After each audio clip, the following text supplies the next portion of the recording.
Thank you very much, Dr. Palzo, and I think I hope to have correctly you do it much better with your name. the Iranian affinity for Swedish names. Thank you very much, Dr. Palzo of the Stockholm School of Economics, and to the University of Latvia for organizing this. Thank you to UNDP for organizing this, giving me this opportunity to give a lecture about a subject I'm extremely passionate about. And thank you to the European Commission for supporting this. It's a real pleasure to actually give this lecture in Latvia because of the fact that it's one of the very few, I would say, non-Southern, if I may be maybe politically correct or incorrect, or kind of really Nordic country, physically, that actually has developed human security for policy making at the national level. And it was an extremely important and a big honor for me yesterday to go to the Cabinet of Ministers to meet with the team of Ms. Mara Simane, who has actually incorporated a lot of the work that was done at the Latvia National Human Development Report on human security in 2003 in the National Development Strategy for Latvia. And I really would like to give my hats off to Professor Ozolina also from the University of Latvia for the research she's done, which I think is quite cutting edge on studying subjectivity of human security, which I'll talk about. So it's not just a coincidence that I'm in Latvia. I'm really here to learn from you as much as I am here to also give some theoretical lecture to get you excited about human security. Now, 19 years ago, and as the rector was saying, your university is also 19 years old, 1994. And as you remember, 1994, this concept of human security made its public launch in the Global Human Development Report of UNDP. And in there, the main author, Mahbub al-Haq, wrote a sentence that I'd like to read for you. He says, "Human security is a child that did not die, a disease that did not spread, an ethnic violence that did not explode, a woman who was not raped, a poor person who did not starve, a dissident who was not silenced, a human spirit that was not crushed." Human security is not a concern with weapons, it is a concern with human dignity. Now, I don't need to stand here and give you a PowerPoint presentation of statistics of how many children did die in the past 20 years, how many diseases did spread, how many women were raped. You all know that human security today is in a very problematic state. We all know that we still live in a very much of an insecure world. And we don't need to have statistics showing the problem of insecurity in Sudan. We experience it every day as we speak. There was also a problem of insecurity about whether we will go live or not right now. Human security is something that we feel every day in every circumstance. Right? So to try to prove that human security is still a problem in terms of data, I don't think that that's not a challenge because it's common sense. What is more of a challenge for me right now is to stand in front of you and actually defend the concept that has gotten a bad press, as they say, in the past 20 years. You say human security and everybody says, what's that? Human security, and they say, oh, it's just flu concept, we don't really get it. Explain it to me in some way that I understand it. Even the chairman of my own university sometimes says, I don't know how to explain what you're doing. Not a very flattering thing. But the issue is that the concept has been called a buzzword. It's been called an empty concept. It's been called a vague promise, a political agenda. It's been called a fashion that will go away.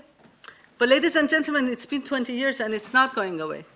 And it's here to stay. It's here to actually, it makes sense, even though we may have different definitions, different uses of it. The point is that it's very much of an ethical issue. Conceptually, we may have challenges that I'll talk about in terms of different definitions. Politically, it may be difficult. The word security is there. The word security scares a lot of people. A lot of people say, I am the one who decides on security. This is my territory. That's politically, is there will to actually do this? Conceptually, I talked about that. Methodologically, a lot of people say, how do you even operationalize something like this? I'll try to get some answers for you today.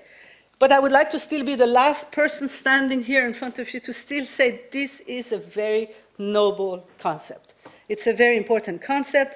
It has to stay in our minds, not because only it's noble, but because alternatively, if you don't do it, there will be a lot of harm done if you don't take into account some of the principles of human security, which I'll talk about. So just because of the fact that the do no harm principle is there, and because it's an ethical principle, I'd like to stand here and try to defend it for you.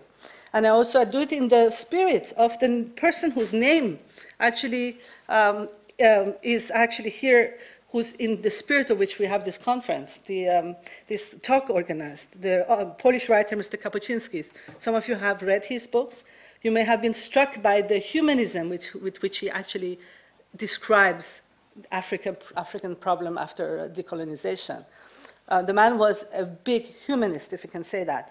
And he went to the encounter of the other, tried to understand the other. And if you have read his book called The Other, he has a quote there. He says, "I'm interested in the way in which otherness is manufactured, experienced, and understood in the world. But the outside world is for many people a source of anxiety, arousing fear of the unexpected." I think with this quote, he's really put his hand on what is the problem of human security. We think that it is something for others, but we don't really realize that it's something that has to do with our everyday lives in our own societies. So I'm going to, in these few minutes that I will have, tell you what is human security, why is it important as an agenda today, how do you measure it, how do you assure it, who assures it, and how do you operationalize it?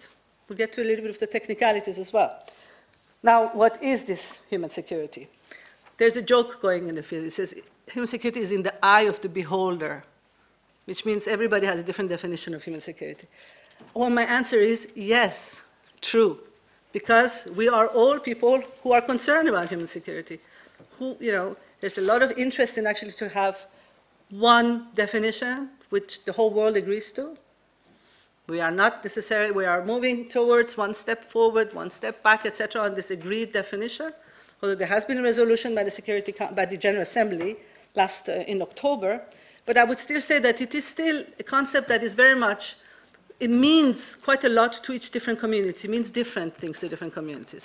And that's okay. That's okay.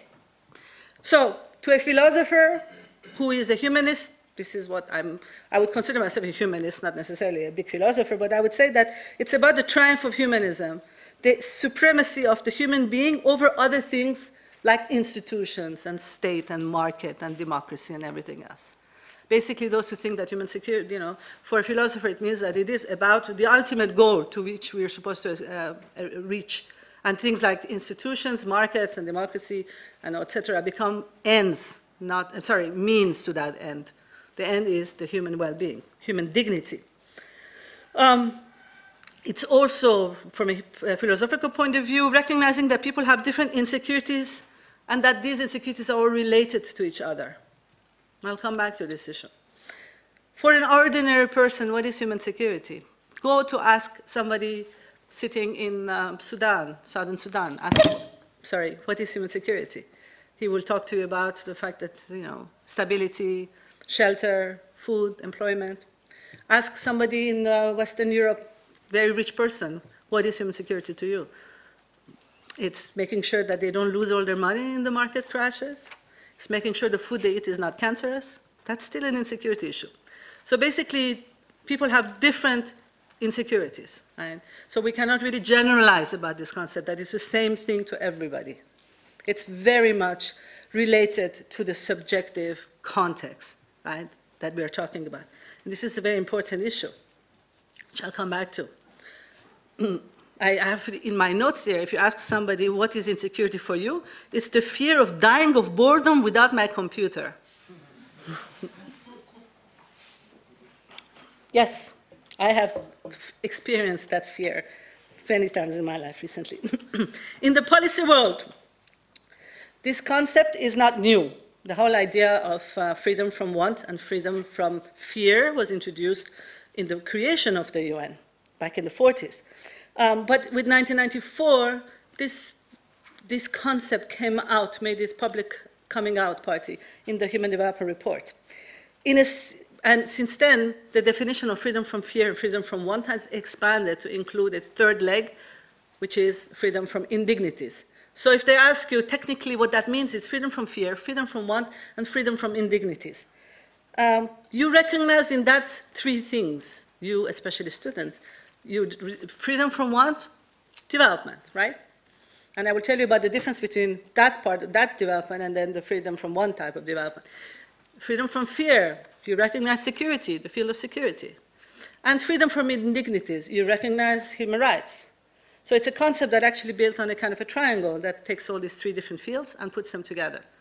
But you also recognize those of you who are from a human rights background, the three generations human rights, first generation human rights, political and political rights, personal and political rights, second generation development rights, and third generation cultural rights. You recognize them, correct? So as I'm saying, it is not new, it is just basically recalling the relationship between these different areas, right? UNDP also at that time defined 7 areas of insecurity. Just for those of you who want to take notes on this issue, it's 7 areas or 7 components of insecurity. Economic insecurity. All of these are going to be seen from the point of view of the person, not of institutions. Now, for example, when you say economic security, those of bankers or people who are interested in financial institutions would think about the stability of the markets, right? Versus economic security from a human security point of view would be the way poverty impacts you. Second one is environmental security, the same thing. It's not about just a concern with biodiversity and what happens to climate change. It's how the environment impacts you as a person. Therefore, how much you as a poor person or a person living in different types of neighborhoods or different types of areas, your relationship with waste, etc., that's what environmental security is. So, food security, again, not a concern about the sector, whether we have enough sustainability of this agriculture sector, etc., but whether the people can buy food or produce it and put it on their table, right? Health security, community security, right? Freedom from discrimination, marginalization, political security, and ability to make sure that we live in an environment where it doesn't change very rapidly, and personal security, to make sure that you're free from any kind of violence. Right? Now, ideally, it's not about looking at these 3 freedoms or 3 areas or the 7 components of insecurity in silos mentality. Either or. It's looking at the relationships.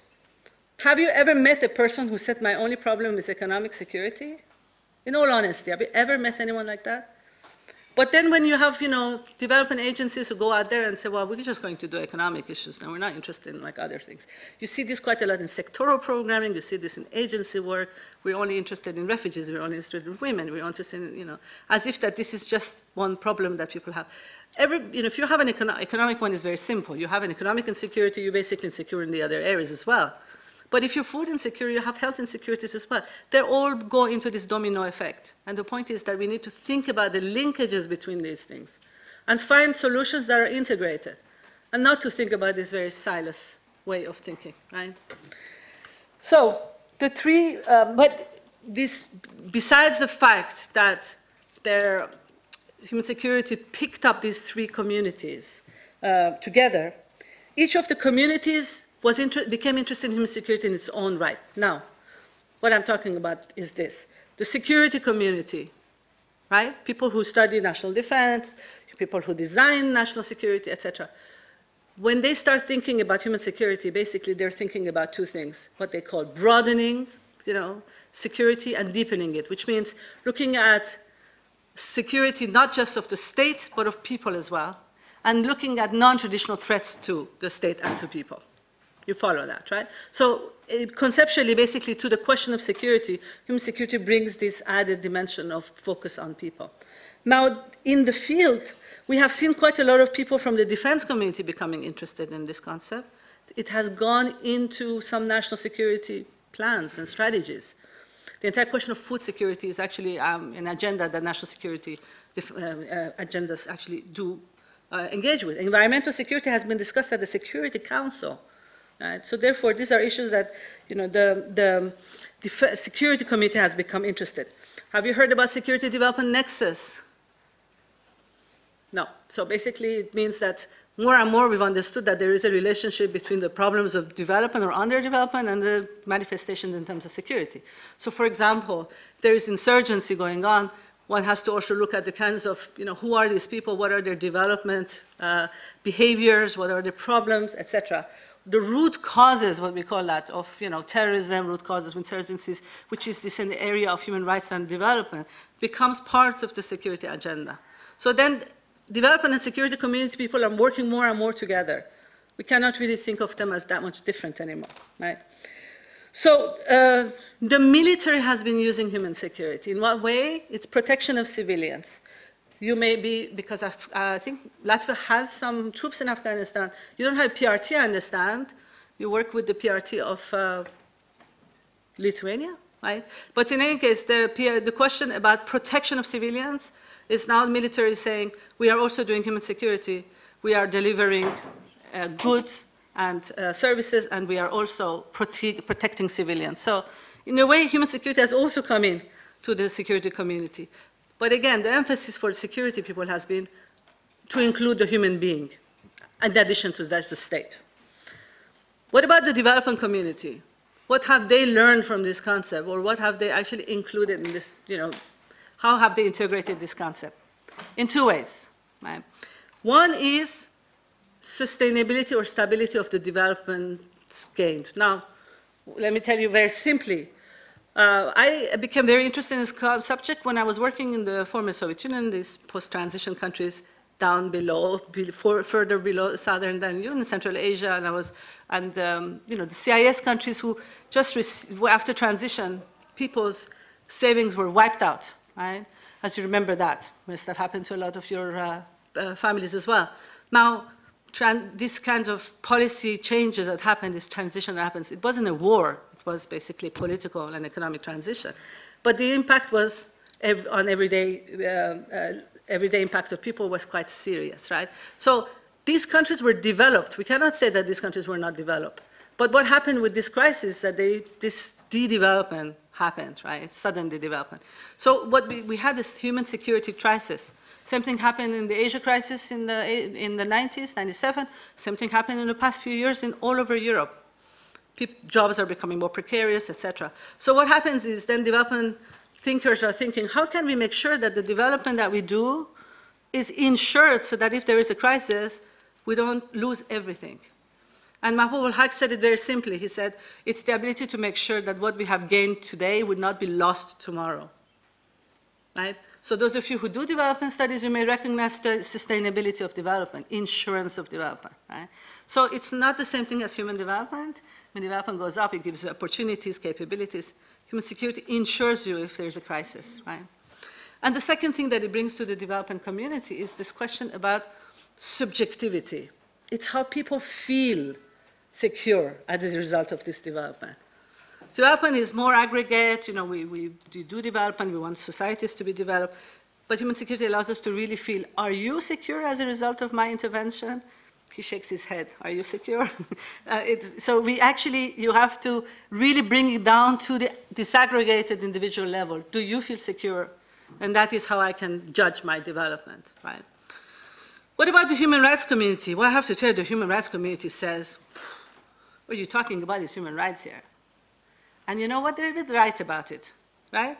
But I can't say that it's the same thing exactly, because human rights is the right to something, versus this is freedom from the threat. So it is about the condition that allows human rights to take hold. So it's more about the threats around human rights, right? But it is true that it is basically integrating the rights agenda, human rights agenda, dignity agenda into the other issues. Now, having, I'm sure, understood what this concept is all about, what is its elements of it, now let me tell you why the time is now for this concept to come back on the political agenda. As I mentioned, in 1994, when it came out with UNDP, the idea was very noble. It was not very much picked up because countries of the G77, the developing countries lobby, the caucus in the UN, decided that this is going to be a new conditionality, a new opportunity, a new excuse for intervention in our countries. So in a way, they were a little bit concerned about the word security in it, right? But after that, a couple of countries took this up as their foreign policy agenda. Canada took up freedom from fear as a principle of its foreign policy. Canada supported the creation of a number of a commission and also a human security network that developed this idea further. It came together with Norway, Jordan, Thailand, Netherlands, Switzerland to create this human security network.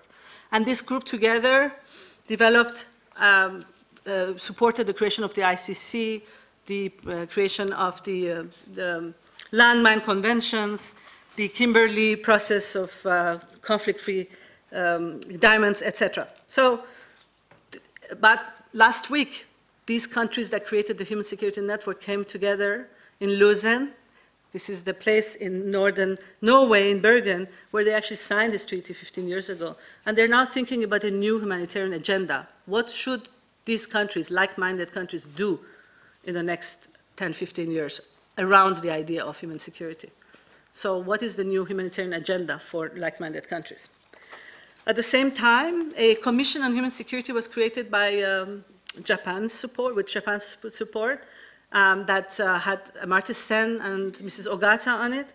And that commission came up with a report, Human Security Now, that looks very much as the question about development and security, not just development and human security. The Japanese government created a trust fund, the largest trust fund in the UN system, to support the financing of human security projects, integrated approaches, and I'll come back to that. Right? Regional organizations also have been picking up this idea. ASEAN has actually discussed it quite a lot in the context of their flexible engagement. The African Union, even the European Union had a document prepared in 2004, the Barcelona Doctrine, Human Security Doctrine for Europe, presented to Javier Solana. Now, out of all this, there has been two different definitions: the narrow version, the freedom from fear, and the broad version, freedom from fear, freedom from want, and freedom from indignities. And there was a battlefield. Which definition are we going to actually adopt as our foreign policy tool or as our regional policy tool? It became actually contentious. So therefore, in 2005, the countries of the world decided to come out. You remember there was a General Assembly meeting and there was a summit report in 2005, the report of the reform for the UN. So a report came out that said the Secretary General needs to organize a debate among member states and come up with an agreed definition on human security. So since then, there's been a number of debates. There was two debates. There were a couple of reports of the Secretary General, and there was a high-level meeting, actually a high-level panel that happened last week. And in it, and in October of last year, the General Assembly adopted a resolution on human security. This is actually important. It's an important milestone, General Assembly resolution. And here is the language that was used in this General Assembly resolution. It agrees that human security is an approach to assist member states in identifying and addressing widespread and cross-cutting challenges to the survival, livelihood, and dignity of their people. It at least, the language says, it agrees to that human security is an approach. And then it calls on states to develop cross-cutting, to develop integrated approaches to the question of survival, livelihood, and dignity. I'll come back to this issue as well. Right? What about the post-2015 development agenda? As you know, the countries are looking for a new post-2015, post-MDG agenda. The head of UNDP has made a statement that human security can be the agenda adopted by post-2015. But what does that exactly mean? I think the countries are saying we need to look at the problem of security as a development issue, like insecurity, wars, and conflicts, right? As you know, conflicts create a lot of development deficits, and their cause and consequence by these questions of conflict and development are very much linked. So those of you who know, MDGs do not have right now a goal of peace and security. So there's a movement to try to put peace and security as one of the MDG goals in the new set of goals that's going to come out. I personally think it's noble enough to do that, but I think it's still not enough. It's not about, it's very important to recognize that Wars are a problem of development. They're caused by underdevelopment, and they result in more underdevelopment. But it's not enough to just think about the question of conflicts. We also have to think about insecurities in the everyday life and then the relationships between all of these different areas. Right? So there are different discussions going on, and I will come back to the question of what the EU can actually think about in terms of developing a post-2015 human security agenda at the EU level. Now, but what about implications for policy making? Let me just tell you right out that there's been one very major problem with human security: policy making. It's been, in a way, co-opted by as foreign policy tool. Because of the fact that the Canadians picked it up as a principle of their foreign policy, and then the Japanese picked it up as the principles of foreign policy, lots has been done as human security as foreign policy too. A lot of countries have said, well, even Switzerland today has a foreign policy, human security foreign policy, right? But it's not the same thing as a human security strategy, but it's human security foreign policy. That means that basically foreign policy is based on specific types of principles. Principles of humanism, principle of supporting countries, protection of people in other countries, etc. As a result of the adoption of this foreign policy tool, lots of good things have happened. Middle power countries have gathered together in order to come up with some kind of a normative agenda in support of protection of people around the world. Right? And they have added their own values, like the Canadians were very big on peacekeeping. So under the human security umbrella, they supported peacekeeping around the world. The Japanese were very generous with their with checkbook diplomacy until all the crisis happened in Asia, and then the yen collapsed. But Japan then became used human security in order to finance quite a lot of projects. In a way, principled foreign policy, the protection of others, the support to humanitarian ideas like the creation of the ICC, the Kimberley process, even the responsibility to protect debate, commission, and report that came out, are all as a result of the foreign policy adoption by some countries of this human security idea. Right? However, the problem with that is twofold. When governments change, new governments sometimes say, well, this was good, but it belonged to this other government, we're new, and let's go with a new concept. Right? And which has happened in Canada, unfortunately, for example. That is now dropped the idea from its foreign policy. But the second thing that has happened, which is actually even more problematic, is the idea has been good enough for other people, but not good enough for ourselves. Why is human security a foreign policy idea and not a domestic policy idea? I am puzzled by this question. Right? Why is it that we are a country and we develop a foreign policy on the basis of this idea? We finance projects on human security in other countries. We support research on this issue in other countries. But when it comes to domestic issues, we think that we don't need a domestic human security strategy. But I would like to recall that there's quite a lot of problems within our own countries. And I live in France, and what happened, for example, in the suburbs of Paris with the war, with the kind of a mini civil war going on, yes, back in 2008, required that the government comes up with this human security strategy, policy, right? That we actually need to ensure that all citizens of our countries feel secure. But except very, very scant examples, and Latvia being a very refreshing, beautiful one, we really have not seen this. It's a bit of a denial that goes on by countries that we don't have security issues. Right? Or human security is a problem of Sudan, but not of Parisian suburbs.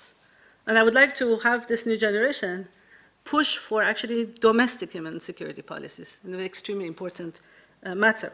Right. Now, how do we assure human security? Okay, think about it. If you have a human security problem, what do you want? If you have a problem, who do you call? Ghostbuster. But short of Ghostbuster, who do you call? The police, right? Or, you basically call for protection, somebody to protect you, right? You want protection against threats that are there at your doorstep. But you also want to make sure that you can next time build a house that's stronger so that you don't have problems, or you are strong enough yourself to avoid those problems. Calling the police is really last-minute resort. The bad guys are at your doorstep, yeah? But next time you want to make sure that you know how to do Kung Fu and you can actually, when the thieves come to your door, you're like, wow, I forgot to go to my Kung Fu classes. Yeah? So you want to also be able to have resilience, be able to have capacity, to be empowered enough to actually fend off insecurities. Right? So how do we assure it? By policies that protect and empower. And I want to make sure that you understand, and everybody and all the policymakers understand that both of them go hand in hand. Because a lot of times, the work that's been done at the global level in terms of the Commission on, for example, with the report on responsibility to protect, a lot of discussion is going on about the question of protection, right? As you know, with all the wars, etc. But that, as if empowerment is a different agenda and it's not really done. But it is really the other side of the coin. It just takes hold at a different level and a bit different time frame, maybe, right? So it's very important to have policies that protect and empower. Remember this together. But who does that? Now, who does it? Who is a big issue. And I will tell you what I think, and you may not agree, maybe not in Latvia, but I think the state is the one that really has to have the responsibility to protect. Now, what I'm saying is old-fashioned. The state is out, although the state is back in now, apparently. Because at the end of the day, somebody has to be responsible, right? And responsibility is in you, yes. But you also, the state is there to be responsible, accountable towards you. Otherwise, why is there the state? The state has to have this, its raison d'être, raison d'état, being the protection of you and the empowerment of you. So I would say it's not about whether the state should be there or not to be there. The question is, what responsibility should be the state doing? If the state becomes too big and too overwhelming, it's like the overwhelming father, then under which you maybe feel protection, but you feel absolutely no space to maneuver and no space for growth. You cannot have an overly protective state, and the state cannot even protect everybody at the same time. A smart state would be one that will also take you, again, I'm taking you, Mr., as an example, and say to you, you're partner with me, you need to also be part of this whole security thing. You need to help yourself, and I will help you. But, sir, therefore, I need to be able to also empower you and allow you to participate. So a smart state, again, is one that protects, empowers, and provides, too. Now, remember the financial crisis. I don't know exactly about Latvia, but a lot of countries, my two countries, France and the US, it was the state that bailed out, right, the banks and all these problems. So the state is, at the end of the day, responsible.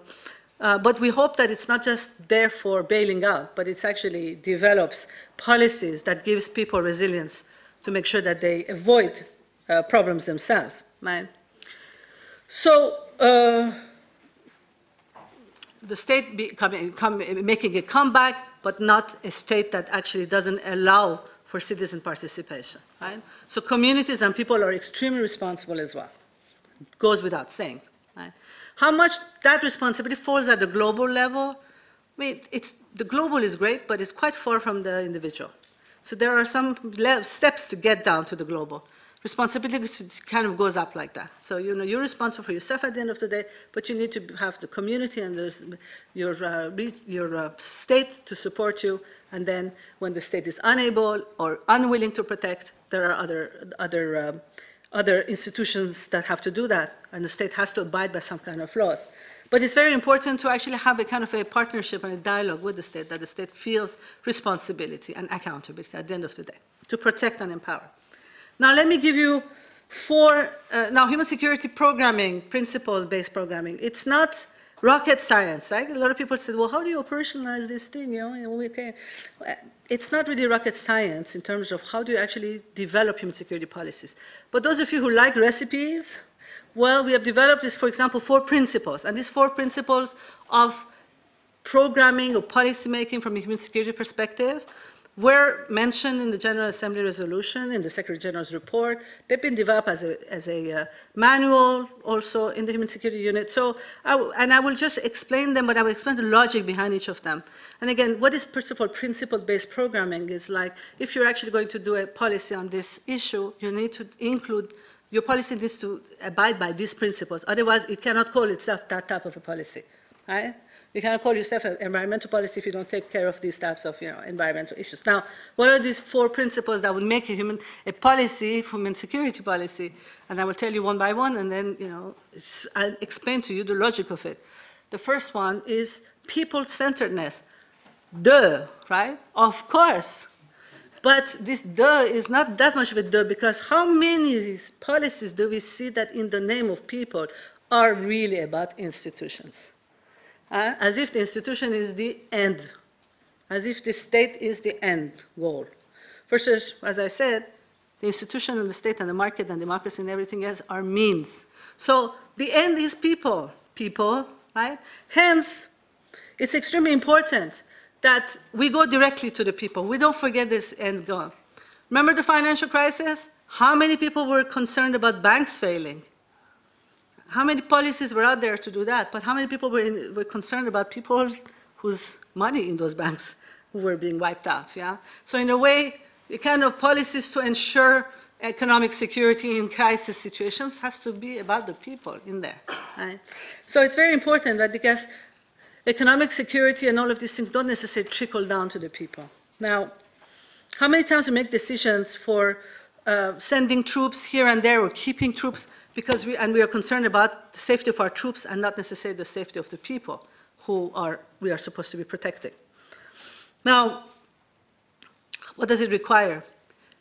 Keeping the pulse on the people's needs. The survey that's been done in Latvia is really fascinating, and I hope that the authors would take this global, because in terms of asking really what are their fears and insecurities, politicians need to keep the pulse on the people. Ask, they shall be told, right? But not many people ask. The question is, how can you ask at the global level? How can you ask at the national level? It becomes complete chaos if you start asking everybody. That's the point. This is the next issue that I'll talk about. The issue is, it's not about the global. It's about you and your community and your nation. So it is not, human security is extremely important to realize that it has to do with the context. So you have to find ways to ask and to be involved, to ask the people for whom you are actually doing some policy making, right? You have to understand the subjectivity, and I'll come back to this question. Now, the second principle, which is very much related to this, it has to be context-specific. I don't think we can make global human security policies. It's nice to have a global human security approach, but your insecurity, sir, is different from my insecurity, so I would like to have a policy that addresses yours and mine, and does not denigrate the fact that because yours or mine is bigger than yours or mine, then mine or yours is neglected, if you're following my logic here, right? It's very simple. People have different fears, but their fears nonetheless. This is an extremely important thing, what I'm going to tell you, because, again, it's a duh, but a duh that is not being applied, right? Mahbub al-Haq said, human security is relevant to people everywhere, in rich nations and poor nations. The threat to their security may differ, hunger and disease in poor nations, drugs and crimes in rich nations. But these threats are real and they're growing. I say duh because I have been to too many meetings when somebody says, are you talking about human security in Paris the same way you're talking about human security in Sudan? Well, my answer is not in the same way, but I am talking about the same concept. Yes, person in Paris sitting in the suburbs and has a strange name will have different types of fears than person in Sudan, but they both are insecurities, right? Now I tell you, we did a study a couple of years ago on human security in Western Europe and human security in Eastern Europe. And the Eastern European team, Eastern Europe and Central Europe, transition countries. As you can tell, there's a lot of insecurities coming out of the transition process. So that was like an easy one to do, blah, blah, blah, right? West European people were having a bit of an identity crisis, like, are you going to talk about Western Europe, human security in Western Europe? Well, then if you look at the report that was done for the Barcelona report done by the LSE team, they looked at human security of communities, black hole communities outside of Europe that can become problematic for people inside of Europe, right? So it's like, I will fix your problem so you don't come and migrate to my country and then have a problem for me, right? Human security as foreign policy too, right? But hey, we did the study, So we said, well, you know, the European Union is not panacea for human security. There's huge amounts of insecurities within Western Europe. There's huge amounts of inequalities within Western Europe. And even the process of accession to the European Union can create short-term insecurities for people at the sake of some institutional reforms. So let's be very frank about it, right? So this study looked at the differences. Talk about poverty, for example. Okay, in Eastern Europe, there are communities that live below the poverty line. But in Western Europe, you also have communities that are principally poorer than the others. Women, youth, you know, Rome, that it has a kind of specific face to it. Yeah. The question of environment. Yes, everybody is concerned about air pollution and energy resources. But water pollution in Western Europe is, water pollution is a big problem in Eastern Europe, versus the question of the impact of global climate change is a problem for Western Europe, right? Et cetera, et cetera. Health security or even food security, right? You can imagine the problem of quality versus access, which is the difference between, you know, the north-south. I just wanted to make the case here for you that the situation of human security is different in every place. You cannot make generalizations. So therefore, it has to be context-specific. So you have to design your policy for your community. That's the second principle. The third one, intersectorality. That's another boogeyman. Oy, oy, oy. We all love this idea of we are integrated, intersectoral, interdisciplinary, blah, blah. But I would love to talk to a rector about whether we actually have, how does it work interdisciplinary even subjects, yes? At universities, let alone in ministries, right? And again, hats off to the work that's being done in Latvia, where there is actually an interministerial coordination team set up in the Office of the Prime Minister to come up with the National Development Strategy. They have actually planned together. The challenge is implementation together. Because everybody goes off at the, okay, we come together, we say we all agree we're going to design this thing together. But then when it comes to actually implementing, well, I'm going to go off with my children, you're going to go off with your women, you go off with your environmental issues, you go off with your refugees, et cetera, right? And then next thing we know, business as usual, budget lines, and you know, everything is like business as usual. So the issue is to have this integrated vision, but to also have the integrated technicality to do it together. And that's what we've been discussing with the Latvians, really important. Apparently you're very big on technicalities of kind of, you know, budget and bureaucracy. Let us get the bureaucracy streamlined. The UN has been talking about one UN for so many years, beyond getting them to one building, sometimes talking to each other. Integrated approach to programming has been, peace building has gone far on this issue because there was a report, Brahimi report says integrated missions. It means before we go to a country, let's plan in New York, right? We plan in New York, but then we fight in the field. Because when we get to the field, the military says, I'm going to lead because this is a military mission, and the political people said, no, we're going to lead. And then integrated mission goes into this turf problem of leadership. So all of this to say to you that it's a problem, but it needs to be solved. And that's up to you, young generation, solve this problem.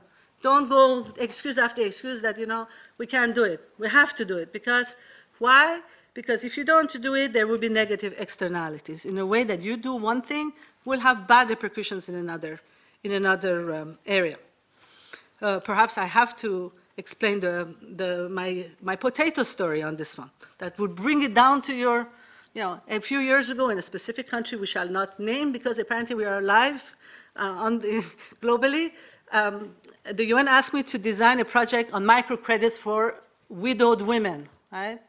There was a war in one country, a community, all the men had gone off into the mountains, and the women were home, you know, they didn't have incomes, they didn't have husbands, they didn't have, you know, complete vulnerable. So lots of donors came and said, do a microcredit project. It was in the 90s, microcredit was very fashionable, right? So then, you know, this community said, we don't want microcredits, we want potatoes. Give us potatoes, we'll plant them. We brought these sacks of potatoes, they planted them, then they, you know, it grew and they gave us back the potatoes. We said, no, now with that, go and sell it. So then they brought the money to us. We said, no, now with that, create a little sewing factory, get women to work on it. You know, next thing you know, that little village was like, ooh, all these women that are working and are sewing and everybody is so empowered.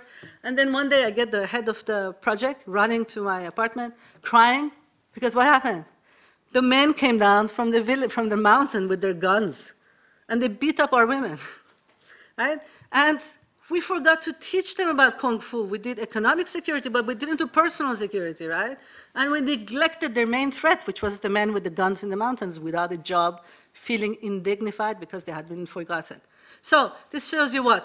Very important principle of externalities. Intervention you do in one subject may have positive or negative externalities in other areas. And I do this with my students. I make them go through these 7 areas of insecurity. And I say, okay, you make the intervention in one area. What are the positive and negative externalities in other areas? And then show me how you can actually design a program that would have less negative externalities and touch as much as possible positive ones, right? Intersectionality is important because it's not about giving hell to all these ministerial people with their turfs and all that. It's because otherwise we will do harm. It's the do no harm principle, right? Next final principle is the preventive approach. Your policy program needs to take into consideration prevention. Okay, that's a semi-duh, because how do you know you prevented something if it didn't happen? But let's not get postmodern about it. You know that history showed that it would have happened if there had not been this intervention. You know, cycles happened. Vulnerabilities are there. Risks are there. You'd be a fool you don't think that something will happen, right? So people who say, we can't get into prevention because we don't know, blah, blah, blah, are just kind of buying themselves out because their political currency is very short. I mean, why is it politicians don't like prevention? Because, man, that's just going to pay off in a couple of years, and I'm out of here, right?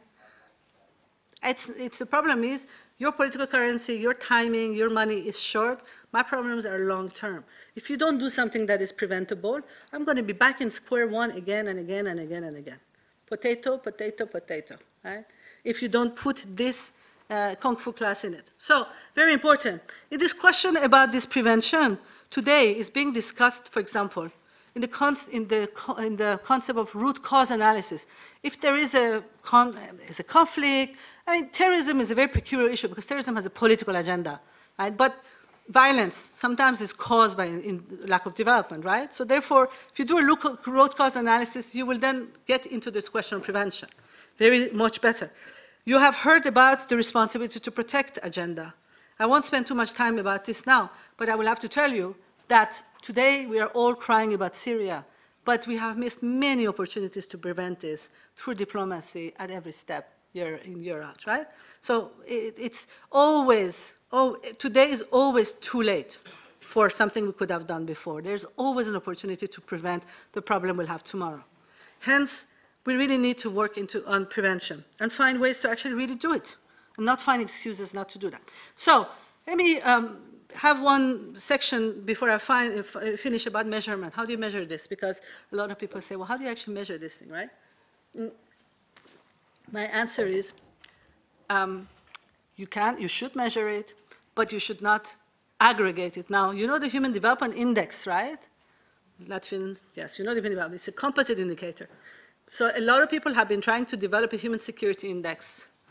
And I will just give you my verdict on it. I think it's not the right way to go because of the fact that it actually violates the whole principle of context specificity. If I actually put a threshold and I say, everybody below this line is considered insecure, or everybody below this line is considered vulnerable enough for me to have to send my troops or do action on, that means I'm going to completely ignore all the insecurities of people who live in the suburbs of Paris, for example, again, to that example. So the context matters. We can't have an absolute threshold or everywhere, right? It has to be relative. Then for your community, you can come up with your own human security index. But what components are you going to put in there? How are you going to weigh it? It's a bit of a futile exercise. You can do it. A lot of people do it. But I wouldn't recommend you to waste too much time on it. Better do human security indicators. And that's very simple. Human security is objective, and it's subjective, people. It's subjective. Objective is simple, right? Anything that you can imagine, you can measure the risks, the problems, etc. But then you also have to ask subjectively, sir, what is your insecurity? Madam, what is your insecurity? Monsieur, what's your insecurity? The question is, how do you tally this up? So people want to actually complicate life for themselves. They're like, how do I tally quantitative and qualitative up? And actually, I used to put this problem up myself, And my students were like, well, we work for the private sector and the Coke, for Coke, we actually do that in the private sector. We ask people, and then we also look at numbers, and then, okay, and then we try to do that methodology, and it was like, wow, no, why? Why are we trying to always like bring it up to segregation? It is the question about this qualitative, you know, if I ask qualitative, subjective answers, then questions, I will have more of a picture of that community. So I'm not, this is maybe a cop-out, but I basically would say I'm not for a human security index, and I'm not necessarily for tallying up, but I am for measuring these things so that you actually have a baseline with which you are working, and you know your community. So finally, my last words, what agenda for the 21st century? Are we going to drop this subject? I hope not. Do we have to call it human security? Well, I do because I make a living out of it, but you don't necessarily have to. As long as you actually do it, it doesn't matter what you call it, right? Just kind of do it. Do what? Do principles, do policies, programs that are intersectoral, preventive, context-specific, and people-centered. What does that mean for the 21st? What does it mean for this post-2015 agenda of the EU? I've been asked this because Latvia is going to presidency. So my opinion on this is this, that EU has been promoting itself as a normative space, very important for human rights, supporting humanitarian actors, etc., etc. But it's high time that the European Union understands that it has to come up with its domestic human security strategies. It has to understand that within the European Union there are huge amounts of disparities, insecurities. Right? It's very important to be able to do what we can do, what we preach outside should be done at home. This is a case of kind of reversing it. Right? And it's also important for the European Union to realize that some countries are basically failing and getting everybody down with them. And then, you know, your house, your neighbor is burning, you're going to burn, right? So, in a way, we have to have these kinds of more of an inward-looking agenda to do better things at home, right? And then talk normatively for others. I'm not saying that the European Union should not adopt human security as foreign policy. I hope they do. I hope they continue funding. I hope they do that in the name of humanitarian and all that. But it's very important to have more and more human security strategies that look at precariousness, employment strategies, food security, et cetera, at home. There are, second thing that needs to be done, there's a number of people, well, no, sorry, on that note, we were brainstorming over lunch whether the European Union should adopt some slogans, right? And how about we said, sustainability, safety, and dignity, if you want slogans. The new European lives under these agendas. Right? Your generation can think about that. But whatever we do, we have to do it here first. Second thing is that there's a number of people who are interested in developing an itemized approach for what should the middle income power, middle power countries work together towards, like what's the new ICC agenda, what's the new Kimberley agenda, etc. There's many causes that the countries can take right now, you know, global refugees and the question of drones, and there's a lot of issues that should be taken. But I think that this is just basically not necessarily, you know, it can be done under the context of human security, but you don't need a human security agenda to do that. You just, you know, it's about picking up some very important issues of protection and empowerment and raising them on the agenda. But I would like to leave you with this idea that you need to go further than just developing one or two. Did I scare half of the world? So, it would be, you have to go further than actually developing itemized, you know, political nice slogans, but to actually come up with actual solutions, methodologies, you know, real work on a couple of areas, the integrated approach. We'll talk about it, but exactly how do we do that, you know? And how do we get over the whole political problem that people don't want to integrate or cannot do it, to break the silos mentality that says development, security, and human rights, right? And we really need to develop these principles of do no harm. What we have been doing, and again, what the West has been doing, what the North has been doing, has done a lot of harm in other places, a lot, you know, and vice versa. So if we actually develop this methodology of looking at the negative externalities of our actions in terms of insecurity areas in different areas, I think that we can do quite a lot of use. And finally, putting the pulse on the people, the subjectivity part of human security needs to go further. How do we really, really listen, assess, and plan according to our understanding of the real situation of people, beyond just political slogans, but how do we actually develop that linkage between people's securities and then our policies? Because that bridge has been broken. Yeah? People have their securities and policies are made for different types of motivations and raison d'etre. I hope I have motivated you a little bit. And with that, I end my lecture. Thank you very much.